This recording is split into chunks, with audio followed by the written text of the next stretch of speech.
Ultra fail v Dubaji. Hej. Odlet 27. apríla.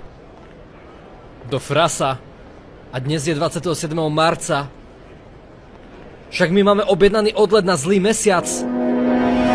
Dobrý deň, prajem, nemáte na dnešok nejaký voľný let? Je nám ľúto, ale všetky lety sú obsadené. Dnes sme mali odlietať, ale skledli sme si mesiac. Nemôžete nám prosím niečo zistiť na zajtra? Môžem to skúsiť, ale negarantujem vám, že sa niečo nájde.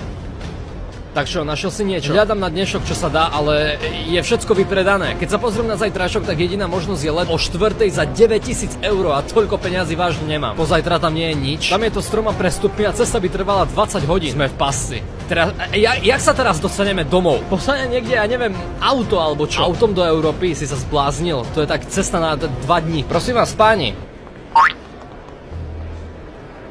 Zajtra o 10:00. Priamy let Dubaj-Budapešť. 2 voľné miesta. Mám vám to